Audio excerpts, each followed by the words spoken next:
Hi there guys, Sam here. You join me with the new ID.3 Pro. I'm so looking forward to driving this car. I've not driven the ID.3 before. This is actually the facelift model, which has only just come out, so super thankful for Volkswagen for giving me the opportunity to drive this car and to check it out. First impressions, haven't driven it yet, just like just slowly rolled it out for now, just for you guys.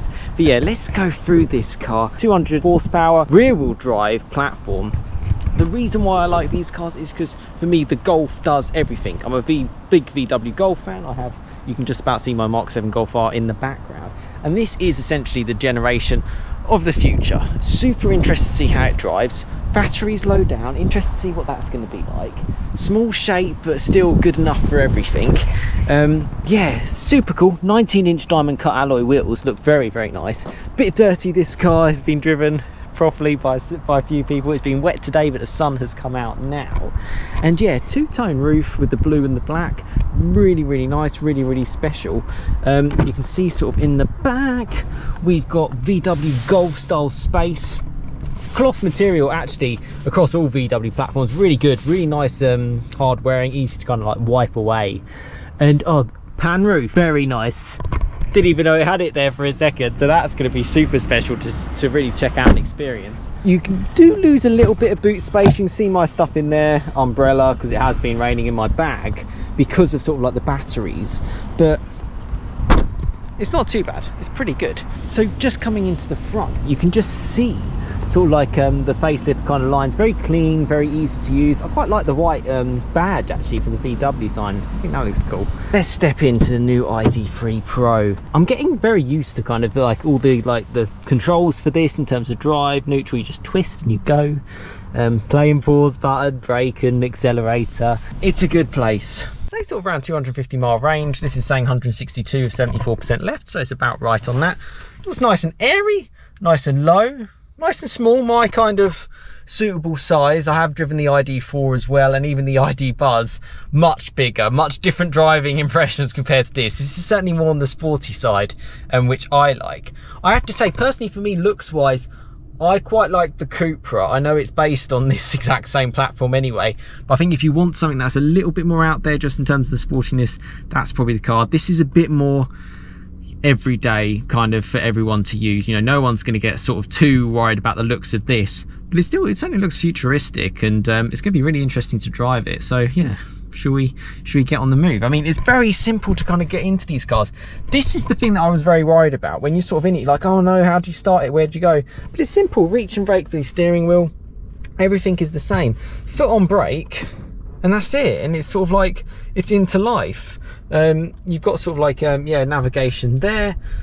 Yeah, it's all really good, all really simple to use. So if I go onto the map, so we're in Milton Keynes at the moment at Volkswagen's HQ, which is super exciting. There it is.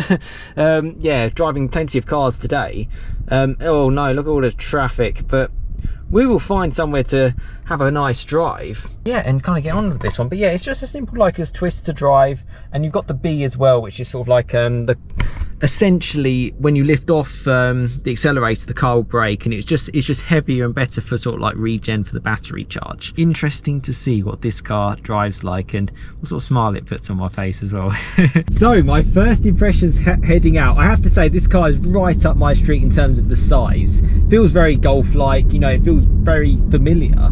I'm starting to get used to the electric note, like, you know, there's no gearbox, it's just very easy to kind of get in tune with once you get used to it. This is the big thing for me. I just felt it was going to be too complicated, like I wouldn't know what to do, but it's a car, it just works. Let's see what this has got, and rear wheel drive as well. So actually, hang on, that's quite interesting at the back, because it is rear wheel drive. It certainly feels rear wheel drive. Ooh, well that's interesting. How does this work day to day?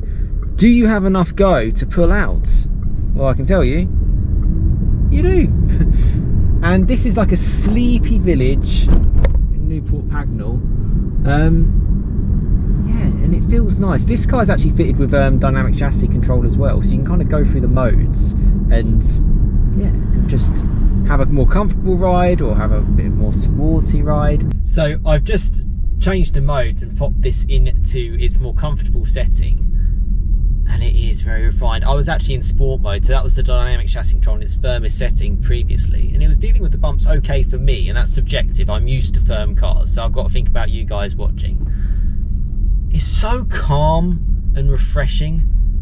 You know, people are just, you know, you don't have to think. You just turn, it literally does everything. It does everything for you. There's no doubt that the technology is in this car to drive autonomously. It's just legislation now. Is it engaging? In sport mode, it nips around really, really nicely actually. It's a good drive, and I'm generally about the drive as well. And even on the 19-inch wheels actually, in comfort, yeah, I mean, it feels good. Panoramic glass roof. A couple of times I've said, like, is it something you should go for? In the normal Golf, like the Mark 8 Golf, I think you can go with or without it, but I think with this guy, it just feels slightly narrower. I probably would want it. I mean, you can see it. I mean, it's a gorgeous sunny day. It's mid-October 2023, and it does add to that kind of, yeah, part of the car. And because this is a new iteration, they've worked on things. Don't feel like, you know, you're gonna get, this is not super new. You know, this car's been out for years now. It's had chance to kind of work things through. Volkswagen have a chance to work on it. I'm gonna pop back into sport mode because that's kind of, yeah, my kind of thing. Again, I think the Cupra is more gonna be set for sport mode. It doesn't roll. Just, it's so funny just overtaking everyone. Because you just put your foot down, you're gone. So where am I on the whole electric thing compared to a petrol equivalent Golf? What would I have? If I, let's say I have a Mark 7 Golf myself, Golf R. Would I be looking for electric even now? If you can charge from home, I would. If you can't, I think it's a little bit too tricky for me. Would I recommend the ID.3? Yes. And another good thing for a lot of buyers who are cost conscious, you know, I'll be honest, as much as I appreciate VW give me this opportunity, I'm honest and I want it to be as good for you as possible. That's what my channel's always been about. You know, I'll say what I say at the end of the day. And you know, the ID.3 is now getting on a little bit in terms of years, so you can pick one up on the used market. Whenever a facelift comes out, it gives you an opportunity to get into something else and obviously potentially save a little bit of money. You know, the facelift looks, some people might prefer the old looks. I don't know. It's going to be subjective to you. For me, I think it looks nice. It's an easy car on the eye, and it drives really, really well.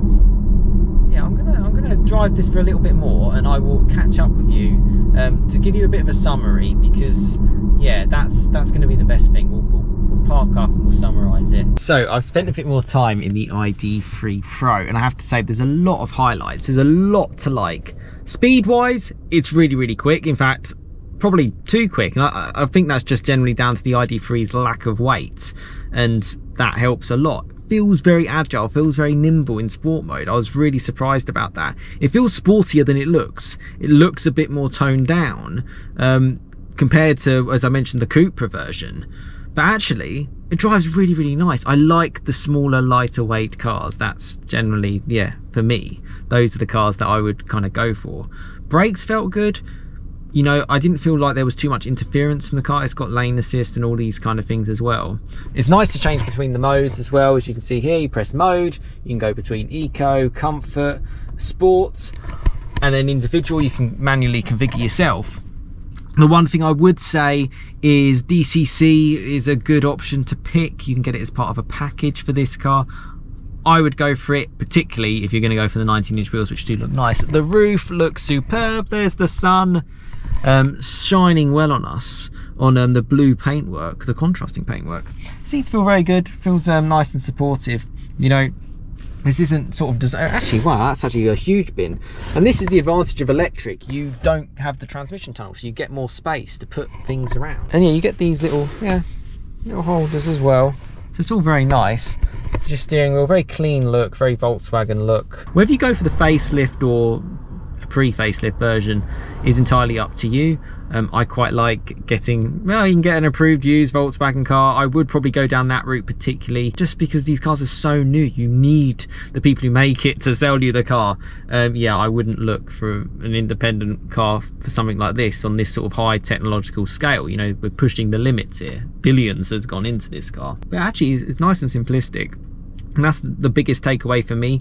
I was kind of like, oh, how am I gonna, you know, how am I gonna control these cars? How do they work? But they just work. If you're a bit of a skeptic, like, to be fair, I have been, you know, don't worry. They generally do work like a car. Is this a Golf replacement? I mean, if it was, they would call it the Golf. So yeah, I guess I'm interested about that and where Volkswagen are kind of looking forward and what they're going to keep doing. Battery size, it feels okay. It feels like it's got enough punch at this kind of level.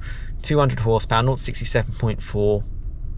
That's a good sort of space to be. Batteries low down certainly help with the handling. That's a great thing. For me, I like a little bit of a sporty drive. This felt fun. I would have a laugh in this. The rear wheel drive nature felt great. It just felt like a Golf R on drift mode, because it is rear wheel drive. You put your foot down and it's there. Torque is instant.